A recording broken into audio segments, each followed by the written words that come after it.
इस सेशन के बाद आपको स्लॉग का एक क्वेश्चन दिक्कत नहीं देगा, मेरा प्रॉमिस है। दोस्तों MHCT एग्जाम पर आ चुका है और इसमें से AR का एक टॉपिक है स्लॉगिज्म, जो बड़ा कंफ्यूज करता है। जो ऑल के करीब लिखा होता है वो बाद वाले से पूरा सराउंडेड होता है, इसे ऑल ARP बोलते हैं। ऐसा डायग्राम बन के आता है। अगर किसी कंक्लूजन में नो, नॉट या नेवर लगा है तो वो एक निगेटिव कंक्लूजन कहलाता है। निगेटिव कंक्लूजन के केस में हम लाइन ऑफ सेपरेशन शॉर्टकट का यूज करते हैं।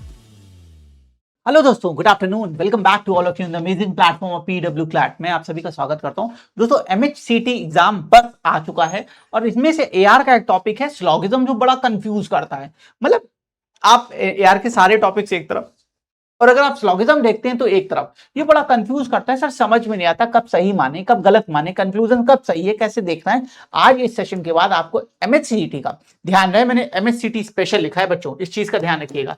इस सेशन के बाद आपको स्लॉग का एक क्वेश्चन दिक्कत नहीं देगा, मेरा प्रॉमिस है। और मैंने MHCT पेपर का ओरिजिनल क्वेश्चन भी यहां डाला है ताकि हम डिफिकल्टी को बहुत अच्छे से आपको जस्टिफाई करा सकें। फटाफट सेशन स्टार्ट करता हूं। मुझे पता है इस समय आपका एक एक सेकंड बहुत प्रीशियस है, बड़ा कीमती है दोस्त तुम्हारा एक एक सेकंड, तो समय बिल्कुल नहीं होगा। पहले कॉन्सेप्ट देखेंगे, फिर उसके बाद 3 से 4 क्वेश्चन आपके सामने रखूंगा विद द बेस्ट कॉन्सेप्ट, ताकि आप सारी चीजों को समझ सके। और MHCT का क्वेश्चन भी कराऊंगा। टॉपिक है स्लॉगिज्म। सबसे पहले ज्यादातर एग्जाम में 2 से 3 क्वेश्चन आते हैं, अराउंड 40 क्वेश्चन सैंपल प्रैक्टिस करना चाहिए। 2 टाइप्स के क्वेश्चन MHCT स्पेशल, 2 टाइप्स के क्वेश्चन हमारे एग्जाम में इस पर्टिकुलर टॉपिक से आए हैं। अब टॉप कॉन्सेप्ट पे आते हैं, इसको ध्यान से समझ लेना। जो देखो, अगर ये आता है तो इस सेशन को मत देखो, अगर ये टॉपिक नहीं आता तभी इस सेशन को देखो। क्वेश्चन गलत नहीं करोगे, इसके बाद ये मेरा प्रॉमिस है। सबसे पहले कंडीशन है ऑल ARB। यहां पे मेजरली 3 कंडीशन बनती है। पहले ऑल ARB, ऑल में डायग्राम ऐसे बनता है। ऑल ARB मतलब जो ए है बेटा, जो ऑल के करीब लिखा होता है वो बाद वाले से पूरा सराउंडेड होता है। जो ऑल के करीब लिखा होता है वो बाद वाले से पूरा सराउंडेड होता है, इसे ऑल ARP बोलते हैं। ऐसा डायग्राम बन के आता है। अगला है सम ARB। सम का मतलब कुछ ऐसे, ये बीच वाला पोर्शन सम को रिप्रेजेंट करता है। सम माने थोड़ा थोड़ा कॉमन। सम कहता है मैं थोड़े से कॉमन में खुश हूं। भाई मुझे पूरा मत खुश कराओ, थोड़ा सा अगर तुम ओवरलैप कर दोगे ना मेरी दुनिया बन जाएगी, मैं खुश हूं। ऑल का डायग्राम ऐसे ही होना चाहिए, सम का ऐसे होना चाहिए, ये खुश है। ठीक है। नेक्स्ट है नो A is B। ये हम लोगों वाली सिचुएशन है, दूर दूर, कोई मतलब नहीं, नो A is B। ठीक है। दोनों दूर दूर हैं, दोनों में कोई कॉमन रिलेशन नहीं है, दोनों का कोई कॉमन ज्वाइंट पोर्शन नहीं है और ना कभी हो सकता है। नो, यहां पे बीच में मैंने एक लाइन बनाई है, इसे लाइन ऑफ सेपरेशन बोलते हैं। बच्चों बीच में यहां मैंने एक लाइन बनाई है, इसे लाइन ऑफ सेपरेशन बोलते हैं।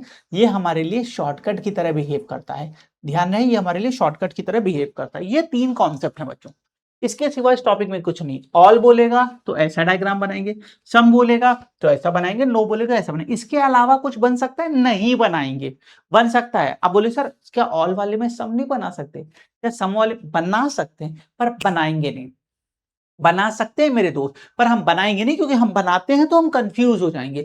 स्लॉगिज्म लॉजिकल रीजनिंग का पार्ट है, तो इसलिए कंफ्यूज बहुत करता है। अच्छा ये भी हो सकता है, वो भी हो सकता है, एग्जैक्ट चीजें नहीं पता चलती है, इसलिए बच्चों को इसमें कंफ्यूजन होता है। तो इसलिए जैसे बता रहा हूं वैसे ही देखना। ठीक है। अब आते हैं क्वेश्चन पे।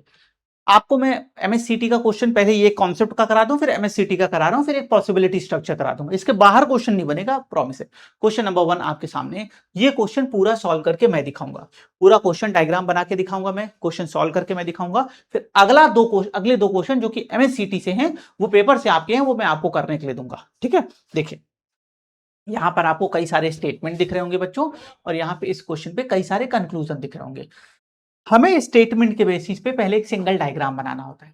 हमें स्टेटमेंट के बेसिस पे पहले एक सिंगल डायग्राम बनाना होता है, उसके बाद हम उस पे कंक्लूजन्स को चेक करते हैं। वो कंक्लूजन सही है, ट्रू है या फॉल्स है, ये चेक करते हैं। ठीक है। तो पहले मैं डायग्राम बना रहा हूं, देखिएगा। सम ARB, जो कॉन्सेप्ट पहले बताया था उसी पे बनाऊंगा, कुछ अलग नहीं होगा। All the BRC, all the BRC, no CSD, ये ऐसे बना दिया। अब आपके मन में क्वेश्चन उठेगा, सर क्या A और D को मर्ज नहीं कर सकते? कर सकते हैं पर करेंगे नहीं। क्या सर C और D को मर्ज नहीं कर सकते? नहीं कर सकते, स्टेटमेंट ने नो बोला है। तो जो क्वेश्चन कहता है स्टेटमेंट डायग्राम वही बनता है। जो हमारा स्टेटमेंट कहता है हम डायग्राम वही बनाते हैं। उसके सिवा हम एक छोटी बिंदी भी नहीं खींचते हैं, उसके सिवा हम एक छोटी बिंदी भी नहीं बनाते हैं, याद रखिएगा। क्लियर?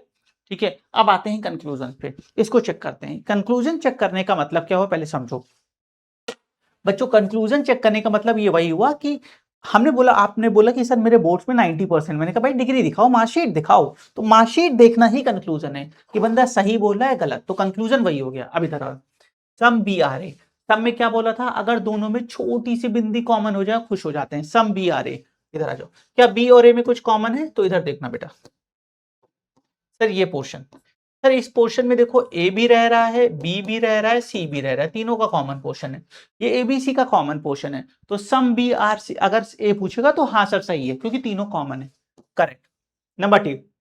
नंबर टू, सम सी आर ए, सर क्या सी और ए में कुछ कॉमन है? हाँ सर काफी कुछ कॉमन है, ये भी करेक्ट हो जाएगा।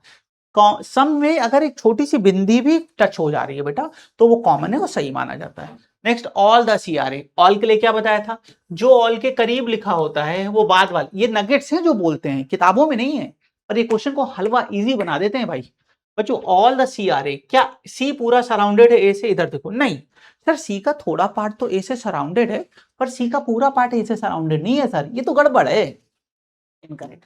अब इधर आ जाओ, निगेटिव। बच्चों अगर किसी कंक्लूजन में नो, नॉट या नेवर लगा है, अगर किसी कंक्लूजन में नो, नॉट या नेवर लगा है तो वो एक निगेटिव कंक्लूजन कहलाता है। निगेटिव कंक्लूजन के केस में हम लाइन ऑफ सेपरेशन शॉर्टकट का यूज करते हैं।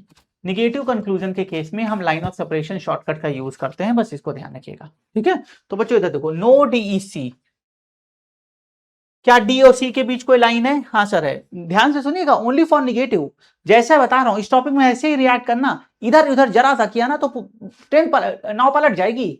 इसलिए नो डीईसी, क्या डी और सी के बीच लाइन है? हाँ है, तो correct. Only for the negative conclusion we just check line of separation, तो लाइन है, करेक्ट। आगे आ जाओ, नो डी इज ए, बच्चों क्या डी और सीधे लाइन चाहिए होती, वाया सिस्टम नहीं चलता, क्या डी और ए के बीच लाइन है? सर यहाँ तो कोई लाइन ही नहीं है, इनकरेक्ट, इनकरेक्ट। पॉजिटिव को डायग्राम पे चेक करते हैं, नेगेटिव को लाइन ऑफ सेपरेशन पे चेक करते हैं। तो हमारा फर्स्ट सही हो गया, सेकंड सही हो गया एंड फोर्थ सही हो गया। So first, second and fourth, option D is right answer. Option number D is right answer for the given question. देखिए समझ में आ गया, 2 से 3 बार देखिएगा अगर एक बार में ना आए, पर ये आ गया तो आगे सब खत्म है। अब मैं आपको एमएससीटी के क्वेश्चन पे लेकर चल रहा हूं, ये आपका पेपर का एमएससीटी का पूछा गया क्वेश्चन है, एक बार ट्राई करो, 40 सेकंड दे रहा हूं, फटाक से जल्दी से। ओके चलो अब इस पे आते हैं, ये आपका पेपर का पूछा गया क्वेश्चन है, कितने चुटकियों में आसानी से आप करेंगे जरा देखिएगा।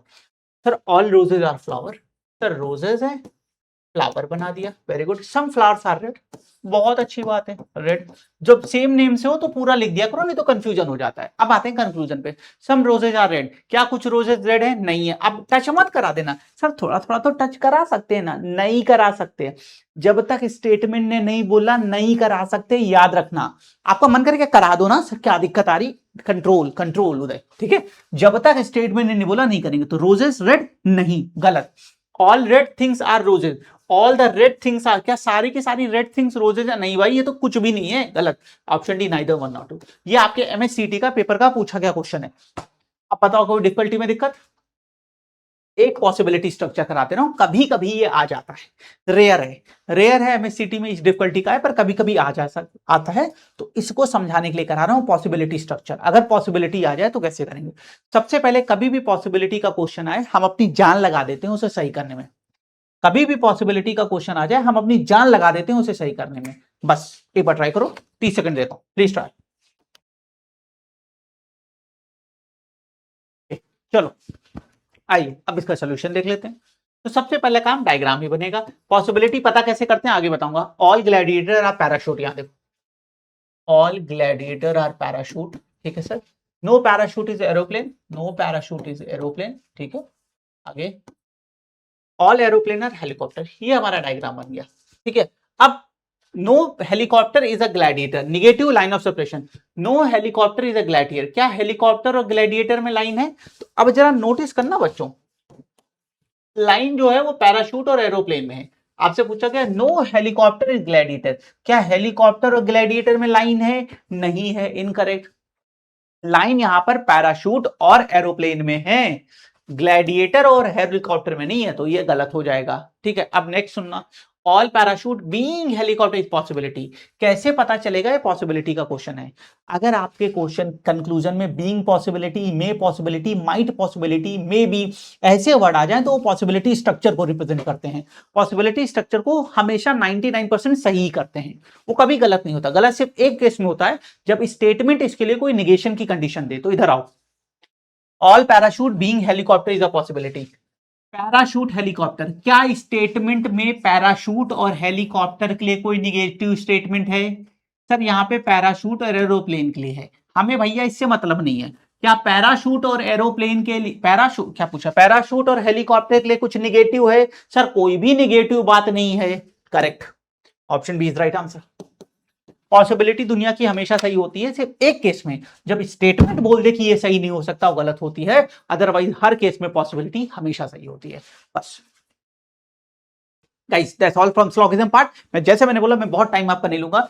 मैंने एमएससीटी का क्वेश्चन भी कराया और basic concept of possibility structure, इनको 2 से 3 बार अच्छे से देख के फिर ऐसे क्वेश्चंस की प्रैक्टिस करिएगा। क्वेश्चन बहुत इजी आते हैं तो टफ लगा के अपने समय और एनर्जी को इस लास्ट मोमेंट में बिल्कुल वेस्ट ना करिएगा। मिलते हैं नेक्स्ट सेशन में। Thank you.